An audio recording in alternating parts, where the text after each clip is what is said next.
Video कधी होतो माहिती आहे का? जेव्हा त्या व्हिडिओतून तुम्हाला खूप सारे व्ह्यूज, खूप सारे सबस्क्रायबर्स आणि खूप सारा वॉच टाइम हा मिळत असतो। आता हा व्हिडिओ कधी सक्सेसफुल होतो? तर आज हेच मी तुम्हाला या व्हिडिओत सांगणार आहे की हा व्हिडिओ कधी सक्सेसफुल होतो। ज्या माध्यमाच्या थ्रू आपल्याला व्ह्यूज, सबस्क्रायबर, वॉच टाइम मिळत असतो ते माध्यम म्हणजे व्हिडिओ असतो आणि बहुतेक वेळा आपण ह्याच व्हिडिओ बरोबर कॉम्प्रोमाइज करतो। कुठेतरी ह्या व्हिडिओच्या क्वालिटीकडे आपण दुर्लक्ष करतो आणि त्याचा परिणाम असा होतो की आपल्यालाही कुठेतरी कॉम्प्रोमाइज करावं लागतं। म्हणजेच काय तर आपल्याला पण खूप कमी व्ह्यूज, खूप कमी सबस्क्रायबर्स आणि खूप कमी वॉच टाइम मिळत असतो।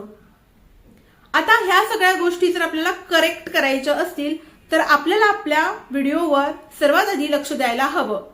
ते कशा प्रकारे द्यायचं आहे तर त्यासाठी हा व्हिडिओ आज मी बनवलेला आहे आणि या व्हिडिओत मी 7 असे पॉइंट सांगितलेले आहेत आणि प्रत्येक पॉइंट मध्ये मी तुम्हाला अशी काही क्वालिटी डिलिव्हर करणार आहे जे पाहिल्यानंतर तुम्हीही तुमच्या व्हिडिओची क्वालिटी अगदी छान प्रकारे बनवू शकाल आणि त्यातून तुम्हाला भरपूर व्ह्यूज देखील मिळतील आणि भरपूर सबस्क्रायबर्स देखील मिळतील। तर नमस्कार, मी रीना। तुम्ही अजूनही आपल्या चॅनलला सबस्क्राइब केलं नसेल तर पटकन सबस्क्राइब करून पुढे असलेल्या बेल आयकॉनलाही क्लिक करा। चला व्हिडिओला सुरुवात करूयात। जेव्हा आपण व्हिडिओ बनवायला घेतो तेव्हा जस्ट कॅमेरा समोर धरतो आणि समोर घेतल्यानंतर एक रॅन्डमली बोलायला सुरुवात करतो, कारण आपण थोडा वेळ अगोदरच ChatGPTला कमांड देऊन विचारलेलं असतं की मी कोणत्या टॉपिकवर व्हिडिओ बनवावा आणि तुम्हाला एक टायटल मिळतं। ते टायटल घेऊन तुम्ही रॅन्डमली व्हिडिओ बनवायला सुरुवात करता। तर हीच तुमची पहिली सर्वात मोठी चूक आहे। जेव्हा तुम्ही जो व्हिडिओ तुम्हाला आउटपुट देणार आहे, ज्याच्यातून तुम्हाला खूप छान वॉच टाइम मिळणार आहे, तो व्हिडिओ तुम्हाला रॅन्डमली बनवायचा नाहीये। तर काय तर हे सगळं प्री प्लॅन असायला हवं। तुम्हाला तुमच्या व्हिडिओचा टॉपिक ऍटलिस्ट 1 दिवस अगोदर डिसाईड करायचा आहे आणि तो टॉपिक घेत असताना तुम्हाला तुमच्या व्ह्यूअर्सच्या पॉइंट ऑफ व्ह्यूनी विचार करायचा आहे। जेव्हा तुम्हाला काय आवडतं ह्या टॉपिकचा विचार करून कंटेंट तुम्ही बनवायला घेता किंवा तो टॉपिक सिलेक्ट करता तेव्हा तुमच्या व्हिडिओवर अजिबात व्ह्यूज येत नाही। आता हे तुम्हाला समजणार कसं की तुमच्या ऑडियन्सला हवं काय आहे, बरोबर ना? तर वेळोवेळी तुम्हाला पोल घ्यायचे आहेत, तुमच्या कम्युनिटी पोस्टमध्ये पोस्ट करायचे आहेत आणि तुम्हाला बघायचं आहे जे रेग्युलरली व्ह्यूअर्स आहेत तुमचे ते कोणते व्हिडिओ जास्त पाहतात किंवा कोणत्या व्हिडिओला जास्त वॉच टाइम त्यांनी दिलेला आहे आणि त्याच प्रकारचं कंटेंट तुम्हाला बनवायचं आहे। ठीक आहे। आता त्या कंटेंटमध्ये तुम्ही ज्यावेळेस टॉपिक सिलेक्ट करता तेव्हा त्याची स्क्रिप्ट बनवायला घ्यायची आहे आणि स्क्रिप्टमध्ये तुम्हाला हुक्स कसे असले पाहिजेत, त्याच्यानंतर तुमचे बॉडी पार्ट कसं असला पाहिजे व्हिडिओचा, त्यात किती पॉइंट्स तुम्ही टाकणार आहेत, किती पॉइंटर तुम्ही टाकणार आहेत आणि त्यात मध्ये कोणती क्वालिटी डिलिव्हर करणार आहेत, ह्या सगळ्या गोष्टींकडे एक थोडा वेळ तरी 5 ते 10 मिनिटे तरी विचार करून ते लिहून काढायचं आहे। ठीक आहे। लिहिणं हे सगळ्यात मोठी गोष्ट आहे। लिहिल्यानंतर तुम्हाला गोष्टी आठवतात, तुम्हाला ते पॉइंटर तुम्ही जे हायलाइट केलेले असतात किंवा कुठेतरी एखादा मार्क केलेला असतो तो आठवतो आणि त्या प्रकारे मग तुम्ही बोलत असताना तुम्हाला फंबल होत नाही किंवा कुठे आठवण्याची गरज नसते, कुठे बघून बोलण्याची गरज नसते आणि ह्यातूनच काय येतं माहितीये? आता नीट ऐकायचं बरं का, सगळा पॉइंट अगदी क्लिअर तुम्हाला सांगणार आहे, कुठेच काही तुम्हाला कन्फ्युजन नाही राहिलं पाहिजे अशीच माझी इच्छा आहे। तर व्हिडिओ तुम्ही नीट लक्ष देऊन ऐका आणि मग अशा प्रकारे तुम्ही प्रॅक्टिस केलीत ना, एक थोडे दिवस जातील, सांगितलेलंच आहे 30 डेज आपल्याला प्रॅक्टिससाठीच असतात। तर काय करायचं, असं स्क्रिप्टिंग करून लिहून काढल्यानंतर ज्यावेळेस तुम्ही कॅमेरा समोर येणार ना त्यावेळेस तुमच्यामध्ये एक वेगळाच कॉन्फिडन्स असेल। ठीक आहे। कॉन्फिडन्स असेल आणि त्या कॉन्फिडन्समुळे काय होईल की तुमच्या बोलण्यामध्ये ना एक सहजता येईल, म्हणजे कुठे फंबल होणार नाही, कुठे अडकणार नाही तुम्ही आणि कम्युनिकेशन मध्ये तुमच्या पॉवर असेल एक, आणि तेच तर हवं आहे आपल्याला। आता ते का हवं आहे ते पण मी तुम्हाला पुढे सांगते।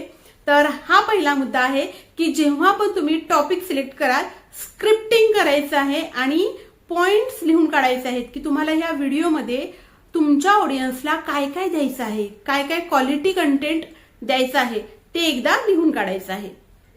तर पॉइंट नंबर 2 आहे, जो काही तुम्ही टायटल सिलेक्ट केलेला आहे किंवा जे काही पॉइंटर्स काढलेले आहेत, म्हणजेच काय जी काही स्क्रिप्ट लिहिलेली आहे तिला तुम्ही प्रेझेंट कशी करणार आहेत तुमच्या ऑडियन्सला। प्रेझेंटेशन हीच की असते लोकांना एंगेज करून ठेवण्याची. लोक का थांबतील आपला व्हिडिओ बघण्यासाठी? तर लोकांना आपलं म्हणणं पटवून देता आलं पाहिजे. ते कसं पटवून देता येणार? तर जेव्हा पण तुम्ही व्हिडिओ कॅमेराच्या समोर बसाल तेव्हा तुमचं ऑडियन्स बरोबर आय कॉन्टॅक्ट झालं पाहिजे. ठीक आहे. आता माझं पण कधी कधी प्रॉब्लेम होतो की मी इथे कॅमेरा अँगल आहे तर मी ह्या साईडला समोर मला बघत असते कॅमेरामध्ये. तर आपल्याला समोर कॅमेरामध्ये बघायचं नाहीये, तर आपल्याला आपल्या मोबाईलचा जो कॅमेरा असतो त्या कॅमेराकडे बघायचं असतं. तेव्हाच आपलं कॉन्टॅक्ट होतं आपल्या ऑडियन्स बरोबर. दुसरी गोष्ट आहे आपली बॉडी लँग्वेज पॉझिटिव्ह असली पाहिजे. म्हणजेच काय, आपल्याला जे काही बोलायचं आहे, आपल्याला जे काही एक्सप्रेस व्हायचं आहे ते आपल्या बॉडी लँग्वेज मधून क्लिअरली ऑडियन्सला समजलं पाहिजे. आणि तिसरा पार्ट आहे की क्लॅरिटी आली पाहिजे. आपल्या बोलण्यात एक क्लॅरिटी हवी आहे. म्हणजे एक टॉपिक घेतला आहे तर त्याच टॉपिकवर आपण बोलायला हवं. काही वेळी टॉपिक वेगळा असतो, टायटल वेगळं असतं आणि एक्सप्लेनेशन तिसऱ्या गोष्टीचं असतं. त्या पार्टला काय होतं, ऑडियन्स तिथेच रिटेन्शन डाऊन करून निघून जातं, कारण का त्यांना रिलेट होत नाही. तर रिलेटेबल असणं खूप महत्वाचं आहे. तर प्रेझेंट करा स्वतःला व्यवस्थित, खूप व्यवस्थित प्रेझेंट करा. आणि हे कधी होणार आहे, जेव्हा तुम्ही स्क्रिप्टिंग करणार, तुमचे पॉइंट्स लिहून काढणार आणि तुम्हाला क्लिअर आहे की तुम्हाला आता काय बोलायचं आहे, त्यावेळेस तुम्ही कॅमेरा समोर अगदी बिंदास बोलणार आहात, कुठेही अडखळणार नाही. आणि यालाच म्हणतात प्रेझेंटेशन. अशाच प्रकारे तुम्हाला व्हिडिओमध्ये स्वतःला प्रेझेंट करायचं आहे. आता तिसरी गोष्ट आहे ना, ती तुमच्या कॅमेराचा अँगल कसा आहे. आता सपोज समोर लाईट आहे, तर मी लाईटच्या समोर बसले आहे, तर माझ्या फेसवर लाईट आली पाहिजे. काही काही वेळेला काय होतं, पाठीमागून लाईट येते आणि मग आईज किंवा चेहऱ्याच्या अवतीभोवती थोडी डार्क शेड येते आणि मग बघताना आपला फेस क्लिअरली दिसत नाही. आणि फेस क्लिअरली नाही दिसला तर आपले फेशियल एक्सप्रेशन्स लोकांपर्यंत पोहोचत नाही आणि त्यामुळे लोकांना कनेक्ट होता येत नाही आपल्या बरोबर लवकर. एक तर आहे लाईट आणि दुसरा आहे माईक. आपला व्हॉइसची क्लॅरिटी, पाठीमागे बॅकग्राऊंड नॉईज नसावा आणि कुठे काही खटखट खटखट आवाज येतो, कधी फॅनचा आवाज येतो, कधी गाड्यांचा आवाज येतो. तर एक नॉईज रिमूव्ह करायचा ऑलवेज जेव्हा तुमचा व्हिडिओ शूट होईल. तर कॅमेरा अँगल आणि व्हॉइस क्वालिटी ह्या दोन्ही गोष्टींकडे खूप लक्ष द्यायचं. जेव्हा तुमचा नॉईज एकदम क्लिअर होतो ना, त्यावेळेस ऐकणारा इन्व्हॉल्व्ह होतो त्या व्हॉइसमध्ये आणि थोडा वेळ तो जास्त व्हिडिओ पाहतो, म्हणजे त्याला तिथे थांबावं असं वाटतं. फोर्थ पॉइंट आहे, तुम्हाला खूप जास्तही स्लो बोलायचं नाही किंवा तुम्हाला खूप जास्त पटपट देखील बोलायचं नाही. तुमच्या आवाजामध्ये चढ उतार असायला हवा. जिथे इमोशन दाखवायचे आहे तिथे तुम्हाला एक्सप्रेस होता आलं पाहिजे. जिथे ज्या पॉइंटला तुम्हाला हायलाइट करून सांगायचं आहे त्या वर्डवर थोडंसं प्रेशर देऊन बोलायचं, म्हणजे तो तिथे थोडासा जोर असला पाहिजे त्या शब्दावर. ठीक आहे. त्याने काय होतं, तर ऑडियन्सला समजतं, म्हणजे ऑडियन्सच्या माइंडवर आपली कमांड जाते आणि मग त्यांना तो मुद्दा आपण पटवून देतो. आता खूप मोठी मोठी तुम्ही भाषण, आता राजसाहेब ठाकरेंचं तुम्ही भाषण ऐकलं असेल, त्यांच्या सभेला किती गर्दी असते, तर कशामुळे असते, तर वक्तृत्व चांगलं असलं की त्यांच्या सभेला ही गर्दी होणारच. त्याचप्रमाणे तुमचं वक्तृत्व, तुमच्या शब्दांवर तुमचं प्रभुत्व असेल आणि तुमच्या लँग्वेज मधून तुम्हाला जे काही सांगायचं आहे ते एक्सप्रेस पटकन झालं तर काय होणार, तुमचं ऑडियन्सही जसं राजसाहेबांच्या सभेला खूप जास्त ऑडियन्स थांबून राहतं आणि ऐकतं त्यांना, तसेच तुमचे ऑडियन्स थांबून तुम्हाला ऐकणार आणि त्याच्यामुळेच तुम्हाला जास्त वॉच टाइम मिळणार. हा एक मुद्दा खूप महत्वाचा आहे. तर थोडासा विचार करा आणि त्या अँगलनी विचार करूनच इथून पुढे तुमचा व्हिडिओ बनवा. तर ठीक आहे, जास्त स्लो पण बोलायचं नाही आणि जास्त पटपट बोलायचं नाही. एक आपली म्हणजे बोलण्याचा टोन एक ऍव्हरेज ठेवायचा आणि चढ उतार असावा, त्याच्यामध्ये इमोशन जिथे आहेत एक्सप्रेस करायचं स्वतःला. ठीक आहे. फिफ्थ पॉइंट आहे ती आपल्या व्हिडिओची क्वालिटी. जेव्हा आपण हा व्हिडिओ शूट करणार, तुमच्या कॅमेराची क्वालिटी सपोज खराब आहे, व्यवस्थित दिसत नाही तुमचा व्हिडिओ, तर तुम्हाला एडिटिंग ऍपच्या सहाय्याने तुमच्या व्हिडिओची क्वालिटी इम्प्रूव्ह करायची आहे. म्हणजे डाउनलोड करताना तो व्हिडिओ 1080 किंवा 4K मध्ये डाउनलोड करायचा. HD मध्ये जेव्हा तुम्ही तुमचा व्हिडिओ डाउनलोड करून अपलोड करणार, जेव्हा युट्यूबच्या ऍपमध्ये तो व्हिडिओ 4K किंवा HD क्वालिटीमध्ये अपलोड होणार, तेव्हा तो जास्त लोकांना YouTube रेकमेंड करत असतं. ठीक आहे. HD क्वालिटीमध्ये ज्यावेळेस व्हिडिओ असतो तुमचा तेव्हा त्याची क्वालिटी थोडीशी खराब असते, म्हणून YouTube स्वतः तो रिकमेंड करत नाही. खूप महत्वाची गोष्ट आहे. तुम्हाला माहिती आहे की नाही ते मला माहिती नाहीये, परंतु हे खरं आहे की HD क्वालिटीचे व्हिडिओज सर्वात आधी पुढे पाठवले जातात, कारण का बघायला ते थोडंसं व्यवस्थित वाटतं.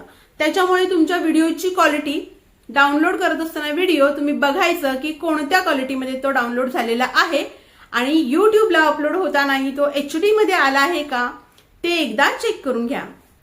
6th पॉइंट खूप महत्वाचा आहे. जेव्हा तुम्ही एडिट करता तुमचा व्हिडिओ, आता हे सगळं तर झालं, तुमचा व्हिडिओ पूर्ण तयार झालेला आहे आणि तुम्ही हा एडिटिंगला घेतलेला आहे, एडिटिंग ऍपमध्ये घेतलेला आहे. आता एडिट करत असताना तुमचा व्हिडिओ पूर्ण सलग आहे. आता मी तुम्हाला हे पॉइंट्स सांगितले 1 2 3 4 5. युट्यूबला माहिती आहे की हे पॉइंट वाईज सांगत आहेत, तर ऍड्स त्याप्रमाणे ते प्लेस होतात. आता तुमचा व्हिडिओ पूर्ण सलग स्क्रिप्ट आहे आणि कळतच नाहीये की कुठे कोणता मुद्दा तुम्ही पटवून देताय, सलग तुम्ही स्क्रिप्टिंग करताय. असं जर एखादा व्हिडिओ झाला किंवा ह्याच पद्धतीचे जर तुम्ही व्हिडिओ बनवत आहात, तर तुम्हाला काय करायचंय, मध्ये मध्ये थोडासा कट करायचा व्हिडिओ आणि ते ट्रान्झिट इफेक्ट द्यायचे. ठीक आहे. त्याने काय होतं, ऑडियन्स थोडासा ट्रान्झिटिव्ह इफेक्ट आला की ऑडियन्सला थोडंसं फ्रेश वाटतं आणि तो तिथून पुढे आणखीन थोडा व्हिडिओ बघतो. तर ह्या ट्रिक आहेत आणि ह्या खरंच समोरच्या व्ह्युअर्सवर परिणाम करतात. आता मी पण कोणता पण व्हिडिओ बघत असेल आणि पूर्ण प्लेन काहीच नाहीये, बोलतायत इंटरेस्ट निघून जातो, कुठेतरी असं बोर होतं आणि असं वाटतं की ठीक आहे चला जाऊयात, आणि त्यातच मध्ये एखादं ट्रान्झिट आलं किंवा इकडून एखादं चित्र आलं किंवा असं झूम झालं तर असं वाटतं अरे आता काही नवीन सांगतायत का. तर हा पण पॉइंट खूप महत्वाचा आहे. आणि 7th पॉइंट हा सगळ्यात महत्वाचा आहे. तुमच्या माझ्या सगळ्यांच्याच व्हिडिओमध्ये आपण ते विसरायला नकोय. तर ते काय आहे, तर ते आहे लोकांना सांगायचं की तुम्ही आमच्या व्हिडिओला सबस्क्राईब करा. खूप लोक सांगत नाहीत व्हिडिओमध्ये की तुम्ही आपल्या व्हिडिओला लाईक करा, शेअर करा, परत सबस्क्राईब करा. तर ह्या गोष्टी सांगितल्यामुळे तुमचं ऑडियन्स वाढणार आहे, कारण खूप लोकांना कळतच नाही की हा व्हिडिओ बघितल्यानंतर हा आपल्याला आवडला आहे तर आपल्याला लाईक करायचा ऑप्शन आहे इथे. ठीक आहे. जर त्यांना आवडलाच तर ते काय करतात, फोटो वगैरे काढतात किंवा कुठेतरी लिहून वगैरे घेतात, तर त्यांना माहितीच नसतं की ते डाउनलोडचं पण बटन आहे. त्यांना सांगायचं हा व्हिडिओ तुम्ही डाउनलोडही करू शकता, तुम्ही हा व्हिडिओ शेअर देखील करू शकता तुमच्या व्हॉट्सअप ग्रुपवर. तर ह्या सगळ्या गोष्टी तुम्हाला त्यांना सांगायचं आहे. सांगितल्याशिवाय तुम्हाला इथे काही देखील मिळणार नाही. आणि कोणी जर बोललं ना तुम्हाला की सारखं पण सांगायचं नाहीये. व्हिडिओ सुरू झाला व्हिडिओच्या सुरुवातीला, कारण का खूप लोक सुरुवातीचा पार्ट बघतात आणि व्हिडिओ संपला की व्हिडिओच्या शेवटी एकदा सांगायचं, कारण का खूप लोक पहिला पार्ट स्किप करतात आणि शेवटी येतात. तर अशा प्रकारे तुम्हाला ह्या 7 गोष्टी अगदी काटेकोरपणे पाळायच्या आहेत आणि अशा प्रकारे व्हिडिओ बनवून बघा. थोडे दिवस जाऊ द्यात आणि नंतर तुमच्या व्ह्यूज आणि सबस्क्रायबर्सवर काय परिणाम होतो हे नक्की तुम्ही ऑब्झर्व करा आणि त्याच प्रकारे काम करा. तर कसा वाटला व्हिडिओ आवडला असेल तर व्हिडिओला नक्की लाईक करा, इतर मित्रमैत्रिणींबरोबर शेअर देखील करा. तुम्ही जर आपल्या चॅनलवर नवीन असाल तर पटकन आपल्या चॅनलला सबस्क्राईब करून पुढे असणाऱ्या बेल आयकॉनलाही क्लिक करा. चला उद्या पुन्हा एकदा भेटूयात अशाच एका छानशा कंटेंट बरोबर. तोपर्यंत सर्वांना श्री स्वामी समर्थ.